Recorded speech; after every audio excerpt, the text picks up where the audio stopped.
പ്രാർത്ഥിക്കുന്ന ഓരോ ദൈവമക്കളും പ്രാർത്ഥനയിൽ പ്രാപിക്കുന്ന ദൈവിക വിടുതലുകളെ കുറിച്ച് ബൈബിൾ തരുന്ന ഉറപ്പ് ഏറ്റവും വലുതാണ്. യാക്കോബിന്റെ ലേഖനം 5-ാം അധ്യായത്തിന്റെ 18-ാമത്തെ വചനം, പ്രാർത്ഥിച്ചപ്പോൾ ആകാശത്തു നിന്ന് മഴ പെയ്തു, ഭൂമിയിൽ ധാന്യം വിളഞ്ഞു. ഒരു മനുഷ്യന്റെ പ്രാർത്ഥനയെ കുറിച്ചാണ് യാക്കോബ് അപ്പോസ്തലൻ വെളിപ്പെടുത്തുന്നത്. പഴയ നിയമത്തിൽ ഏറ്റവും കൂടുതൽ തെളിഞ്ഞു നിൽക്കുന്ന ഏലിയാവ് എന്ന ദൈവപുരുഷന്റെ പ്രാർത്ഥനയെ കുറിച്ചാണ് യാക്കോബിന്റെ ലേഖനം 5-ാം അധ്യായം പരാമർശിച്ചിരിക്കുന്നത്.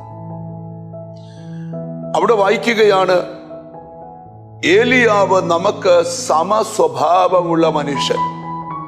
സ്തോത്രം. മഴ പെയ്യാതിരിക്കേണ്ടതിന് അവൻ പ്രാർത്ഥനയിൽ അപേക്ഷിച്ചു.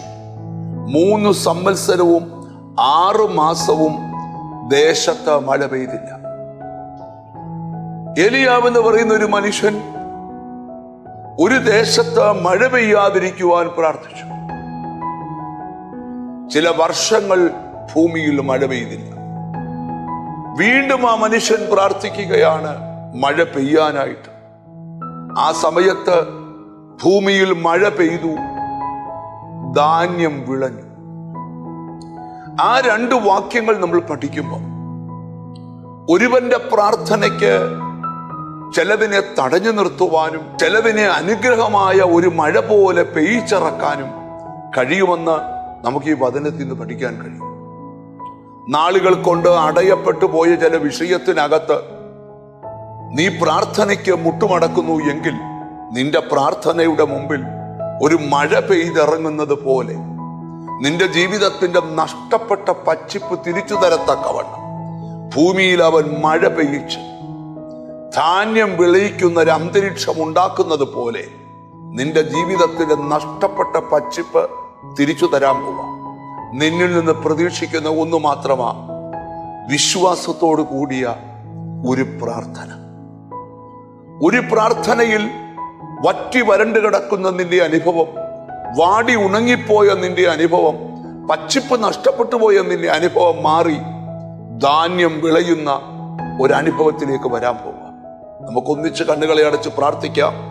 കാരുണ്യവാനായ ദൈവമേ, സ്വർഗസ്ഥ പിതാവേ, എന്നോട് ചേർന്ന് പ്രാർത്ഥിക്കുന്ന മക്കൾക്ക് വേണ്ടി പ്രാർത്ഥിക്കുന്നു. പ്രാർത്ഥനയിൽ അടയ്ക്കാനും തുറക്കാനും ശക്തിയുണ്ടെന്ന് ഞങ്ങൾ പഠിച്ചു. ഞങ്ങൾ വിശ്വാസത്തോടുകൂടെ പ്രാർത്ഥിക്കുക. ഞങ്ങളുടെ ജീവിതത്തിലേക്ക് ഇത് വെളിപ്പെടേണ്ട പലതും പെയ്തിറങ്ങി ഞങ്ങളുടെ ജീവിതത്തിൽ വെളിപ്പെടേണ്ട പച്ചിപ്പ് വെളിപ്പെടാൻ പ്രാർത്ഥിക്കുന്നു.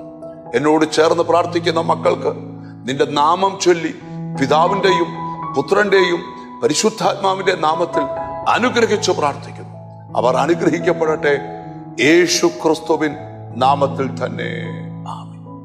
ഈ ദിവസങ്ങളിൽ നിന്റെ പ്രാർത്ഥനയുടെ മുമ്പിൽ ചില വിടുതലുകൾ ഒരു മഴ പോലെ പെയ്തിറങ്ങട്ടെ.